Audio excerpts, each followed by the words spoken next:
மாண்புமிகு பேரவைத் தலைவர் அவர்களே, கள்ளக்குறிச்சி மாவட்டம் வடக்கு வேந்தல் பகுதியை சேர்ந்த என்டி சுமதி ஒடுக்கப்பட்ட சமுதாயத்தை சேர்ந்தவர்கள். அவரும் ஆசிரியராக பணியாற்றுகிறார்.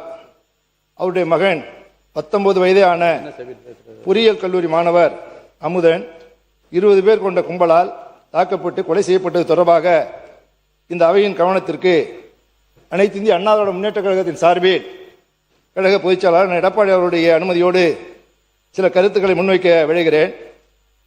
இந்த கொடுமையான கொலை சம்பவம் குறித்து அமுதன் தாயார் மற்றும் தந்தை ஆகியோர் கூறுகையில், எனது மகன் அமுதன் கோவை இந்துஸ்தான் பொறியியல் கல்லூரியில் விடுதியில் தங்கி 3ஆம் ஆண்டு பொறியியல் படித்து வருகின்ற நிலையில் அந்த விடுதியில் சில மாணவர்கள் கஞ்சா உள்ளிட்ட போதைப் பொருட்களை பயன்படுத்துவதாகவும் அவர்கள் அதை விற்பனை செய்வதாகவும் நிர்வாகத்திடமும் காவல்துறையினரிடமும் புகாரை தெரிவிக்கிறார்கள். புகாரை தெரிவித்த அந்த புகார் வெளியே தெரிவிக்கப்பட்டு விட்டதால் அந்த மாணவன் யாரெல்லாம் புகாருக்கு உட்படுத்தப்பட்டார்களோ அவர்களால் தாக்கப்படுகிறான். தாக்கப்பட்டதற்கு பின்னால் நிர்வாகம் அந்த மாணவனை அழைத்து, நீங்க ஹாஸ்டல்ல வேண்டாம், வெளியில போய் தங்கிக் கொள்ளுங்கள் என்று சொல்லிவிடுகிறார்கள். அவர் தன்னுடைய 2ஆம் ஆண்டு படிக்கிற நண்பர் அறையில் தங்கியிருக்கிறார். இந்த நிலையிலே தான் கடந்த 10/8/2026 அன்று தன்னுடைய நண்பரோடு கல்லூரிக்கு காலை 9 மணிக்கு வருகிறார்.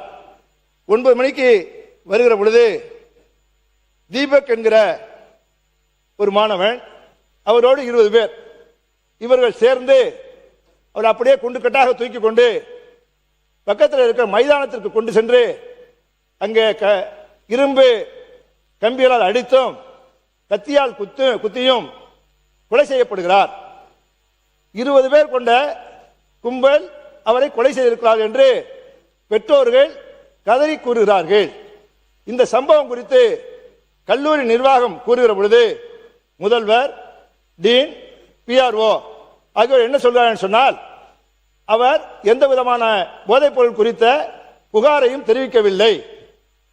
அந்த சம்பந்தப்பட்டவர்கள் எங்கள் கல்லூரிக்கும் அவர்களுக்கும் சம்பந்தம் இல்லை என்று அவர்கள் பேட்டியிலே சொல்கிறார்கள். அதே போல இன்னொரு கொடுமை என்னன்னு சொன்னால், காவல்துறையுடைய உயர் அதிகாரி சொல்கிறார், இது சீனியர் ஜூனியர் சண்டை, ஒரு செல்போன் சம்பந்தப்பட்ட பிரச்சனை. அது மட்டுமல்லாமல் இது ஒரு கோஷ்டி மோதல் என்று சொல்கிறார். எப்படி ஒருவரை 20 பேர் தூக்கி கொண்டு போய் கொலை செய்கிறார்கள், அது எப்படி கோஷ்டி மோதலாக முடியும் என்பதை இந்த நேரத்தில் நான் இந்த அவையை கேட்க விரும்புகிறேன். அது மட்டுமல்லாமல் காவல்துறை உண்மையை மறைப்பதற்கு முயற்சி செய்கிறது. கல்லூரி நிர்வாகம் தங்களுடைய பெயர் கெட்டுவிடக் கூடாது என்பதற்காக அவர்களும் உண்மையை மறைக்கிறார்கள். இதுல அரசு உண்மையை உடனே வெளிக்கொணர வேண்டும் என இந்த நேரத்தில் கேட்டுக்கொள்கிறேன். எல்லாவற்றுக்கும் மேலாக கொலை சம்பவத்தில் நேரடியாக ஈடுபட்டவர்களில் இன்னும் சில பேர் கைது செய்யப்படாமல் இருக்கிறார்கள் என்று சொல்கிறார்கள். அவர்களும் கைது செய்யப்பட வேண்டும். சட்டத்தின் முன்னால் அவர்களுக்கு உரிய நடவடிக்கையை இந்த அரசு தீவிரமாக உடனடியாக முயற்சி செய்து எடுத்துட வேண்டும் என வேண்டுகோள் வைக்கிறேன். 6 லட்சம் ரூபாய் அந்த குடும்பத்திற்கு அரசின் சார்பாக நிவாரணம் வழங்கப்பட்டிருக்கிறது. அது போதாது. ஒரு ஒடுக்கப்பட்ட சமுதாயத்தை சேர்ந்த மாணவன் இறந்திருக்கிறார். எனவே அவர்களுக்கு அந்த குடும்பத்திற்கு 25 லட்சம் ரூபாய் நிவாரணம் வழங்கிட வேண்டும் என்பதனையும் இந்த அவையில நான் வலியுறுத்தி கேட்டுக்கொள்கிறேன். அது மட்டுமல்லாமல் திருவொற்றியூர்ல தனுஷ் என்கிற பள்ளி மாணவன் கொலை செய்யப்பட்டிருக்கிறார். அதற்கும் அந்த பகுதியில் உளவிய இந்த போதைப் பொருள் தான் காரணம் என்று சொல்கிறார்கள். எனவே மாண்புமிகு எங்களுடைய முன்னாள் முதலமைச்சர் கழகத்துடைய பொதுச்செயலாளர் எடப்பாடியார் அவர்கள் அவ்வப்பொழுது குறிப்பிடுவதை போல பள்ளிகளிலும் கல்லூரிகளிலும் எந்த காரணத்தை கொண்டும் போதைப் பொருட்கள் இருக்கக்கூடாது, அதை இரும்பு கரம் கொண்டு ஒடுக்க வேண்டும் என்று சொல்லிக் கொண்டிருக்கிறார்கள். அந்த அடிப்படையில் அது பள்ளிகளாக இருந்தாலும் கல்லூரிகளாக இருந்தாலும் எல்லா இடங்களும் போதைப் பொருள் புழக்கத்தை உடனடியாக இந்த அரசு கட்டுப்படுத்த வேண்டும். பெற்றோர்கள் இன்றைக்கு பயத்தில் வீதியில் இருக்கிறார்கள். அதே போல அந்த மாணவனுக்கு அளித்ததை போல அவருக்கு வீட்டுக்கு வேலை, ஒரு வீட்டில் ஒருவருக்கு வேலை, அதே போல வீட்டுமனை பட்டா கொடுத்திருக்கிறார்கள். அதே போல திருவொற்றியூர் மாணவன் தனுஷுக்கும் வழங்கிட வேண்டும் என இந்த அவையை வலியுறுத்தி கவனத்திற்கு கொண்டு வந்து அமர்கிறேன். வணக்கம். மாண்புமிகு உறுப்பினர் முனைவர் கணேஷ்குமார் அவர்கள் சுருக்கமா. மாண்புமிகு பேரவைத் தலைவர் அவர்களே, கோவை மாவட்டத்தில் அமுதன் என்கின்ற ஒரு கல்லூரி மாணவர் 20 பேர் கொண்ட கும்பலால் அடித்து படுகொலை செய்யப்பட்டிருக்கிறார். இதற்கு கல்லூரி நிர்வாகத்தின் சார்பாகவும் காவல்துறையின் சார்பாகவும் ஒரு கருத்து தெரிவிக்கப்பட்டாலும் கூட அம்மாணவனுடைய பெற்றோர்கள் அந்த மாணவன் ஒரு விசாரணையின் பொழுது இந்த பகுதியில் இவ்வாறாக போதைப் பொருட்களுடைய பழக்கம் இருக்கிறது என்று தெரிவித்ததாகவும் அந்த தகவல் யார் யார் அந்த போதைப் பொருட்களை விற்கிறார்களோ அவர்களுக்கு சென்றடைந்த காரணத்தினால் அவர்கள் திட்டமிட்டு ஒன்று கூடி அம்மாணவனை அடித்து கொண்டிருக்கிறார்கள் என்று அவர்களுடைய பெற்றோர் கூறுகிறார்கள். இருவேறு கருத்துக்கள் இவ்வாறு நிலவி கொண்டிருக்கக்கூடிய சூழ்நிலையில் எதுவாக இருந்தாலும் மாணவன் கொலை செய்யப்பட்டது என்பது போதைப் பொருட்கள் சம்பந்தமான விஷயம் என்று அறியும் பொழுது மனவேதனை அடைகிறது.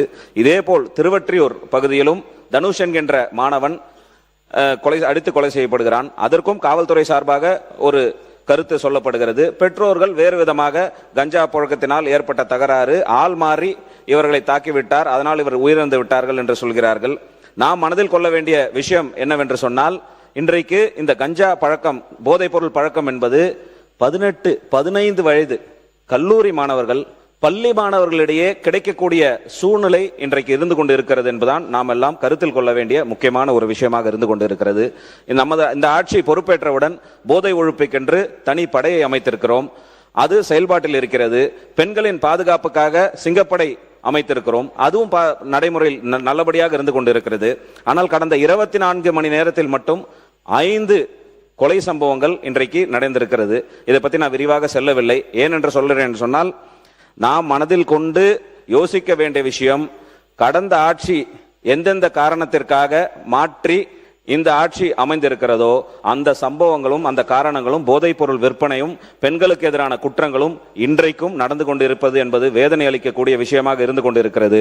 இது குறித்து மேலும் இது போன்ற சம்பவங்கள் நடைபெறாமல் தடுக்க வேண்டிய வண்ணம் இந்த அரசு உரிய வெளிப்படைத்தன்மையுடன் நடவடிக்கை மேற்கொண்டு ஓய்வு பெற்ற நீதியரசர் தலைமையில் ஒரு பொதுவான விசாரணையை மேற்கொண்டு இந்த 2 கொலை சம்பவத்திற்கும் என்ன காரணம் என்பதை மக்களுக்கு தெளிவுபடுத்த வேண்டிய கட்டாயம் அரசிடம் இருக்கிறது.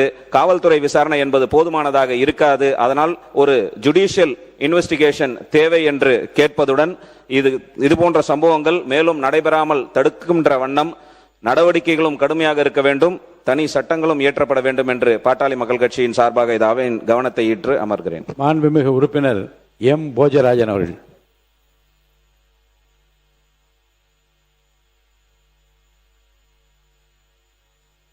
மாண்புமிகு